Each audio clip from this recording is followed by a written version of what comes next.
Hello student, लघुत्तरीय प्रश्न के सिलसिले में समष्टि अर्थशास्त्र का लास्ट चैप्टर है खुली अर्थव्यवस्था, समष्टि अर्थव्यवस्था।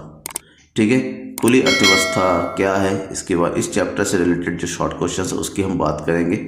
मैं हूं नकुल सर और आप देख रहे द क्विज ग्रुप। आपने अभी तक अगर चैनल को सब्सक्राइब नहीं किया है तो कर लीजिएगा, क्योंकि शॉर्ट क्वेश्चन से इसके बाद बेस्ट अर्थशास्त्र के शॉर्ट क्वेश्चन के बारे में बात करूंगा, फिर हम लॉन्ग क्वेश्चन के बारे में बात करेंगे। चैप्टर वाइज जो इंपॉर्टेंट लॉन्ग क्वेश्चन है उसके आंसर के साथ डिस्कशन करते हुए आगे बढ़ेंगे। तो सबसे पहले क्वेश्चन की बात करें, शॉर्ट क्वेश्चन की, विदेशी विनिमय दर से क्या अभिप्राय है। वह दर जिस पर एक मुद्रा का दूसरी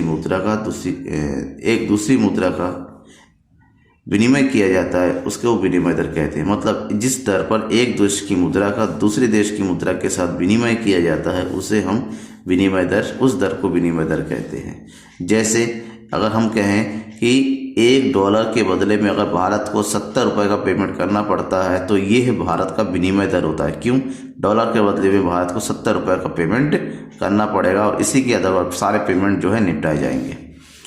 स्थिर विनिमय दर किसे कहते हैं? स्थिर विनिमय दर वह दर है जिसका निर्धारण सरकार के द्वारा किया जाता है। स्थिर विनिमय दर में सामान्यतः कोई परिवर्तन नहीं किया जाता है। विनिमय दर एक ऐसा विनिमय दर है, यहाँ पर सरकार इंटरफेयर करता है, सरकार का देता है, यहाँ पर बाजार के द्वारा विनिमय दर का निर्धारित नहीं होता है और ये स्थिर होता है, क्योंकि बहुत ही जल्दी जो है इस दर में परिवर्तन नहीं किया जा सकता, क्योंकि इसका निर्धारण ही सरकार के द्वारा किया जाता है। स्थिर जो प्रभावकारी तंत्र होते उसके द्वारा किया जाता है।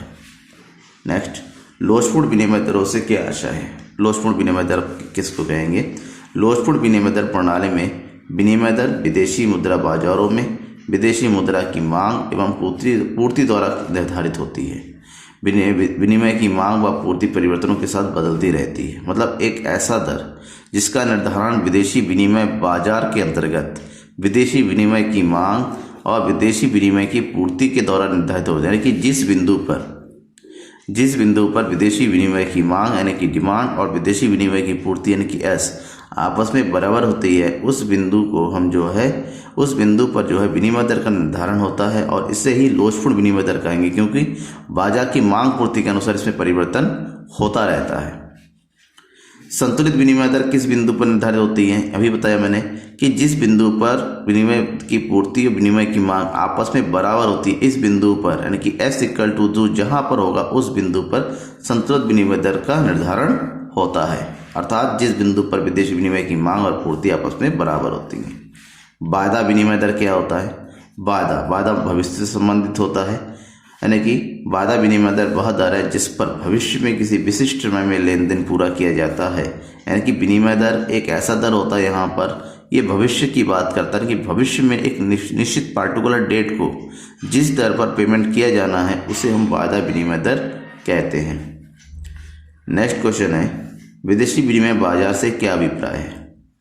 विदेशी विनिमय बाजार वह बाजार है जिसमें संसार के विभिन्न देशों की राष्ट्रीय मुद्राओं का क्रय विक्रय किया जाता है।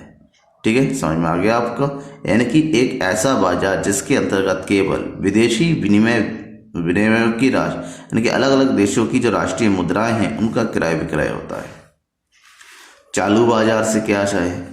विदेशी विनिमय से संबंधित हाजिर बाजार का अर्थ उस बाजार से, हाजिर बाजार मतलब चालू बाजार होता है जिसमें केवल चालू या हाजिर लेन देन होता है। यानी कि इसके अंतर्गत केवल डेली बेस, एक दिन से संबंधित खरीदा और तुरंत पेमेंट कर दिया, मतलब आज खरीदा आज ही पेमेंट कर दिया, ऐसे समस्त जो भी जितने भी सौदे होते हैं उसको जो है चालू बाजार के अंतर्गत रखा जाता है। यहाँ पर केवल और केवल करंट ट्रांजैक्शन को ही यूज़ किया जाता है, यानी कि डेली ट्रांजैक्शन को किया जाता है। यहाँ पर किसी तरह के उधार क्रय विक्रय को शामिल नहीं करते हैं। नेक्स्ट क्वेश्चन है, व्यापार शेष या संतुलन भी कह सकते हैं कि व्यापार शेष लिखा रहता है, कहीं व्यापार संतुलन लिखा रहता है। इससे क्या आशय है? किसी देश के कुल दृश्य निर्यात और या कुल दृश्य आयात मूल्य में जितना अंतर होता है उस देश का व्यापार शेष कहता है। यहाँ पर केवल और केवल एक ही वस्तु की दृश्य वस्तुओं के आयात निर्यात को शामिल किया जाता है और दृश्य वस्तु के आयात निर्यात से संबंधित समस्त लेखा जोखा जो होता है उसे व्यापार शेष के अंतर्गत रखा जाता है। भुगतान शेष से क्या आशा है?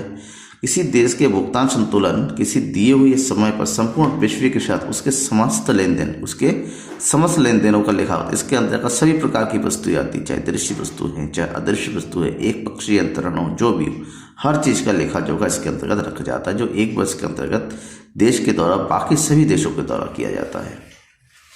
व्यापार शेष में घाटा कब होता है? व्यापार शेष में घाटा तब होता है जब आयात अधिक हो और निर्यात कम हो। बंद अर्थव्यवस्था से क्या तात्पर्य है? बंद अर्थव्यवस्था एक ऐसी अर्थव्यवस्था होती है जहां पर समस्त आर्थिक गतिविधियां विदेशों के साथ या बाहरी देशों के साथ बंद होती है, अर्थात वे अर्थव्यवस्था जिसका किसी अन्य देश के साथ कोई आर्थिक संबंध नहीं होता है। ऐसे देश में ना आयात होते हैं ना निर्यात होते हैं, उसे हम बंद अर्थव्यवस्था कहते हैं। यहाँ पर समस्त गतिविधियाँ देश के बाउंड्री लाइन के अंदर ही होती हैं।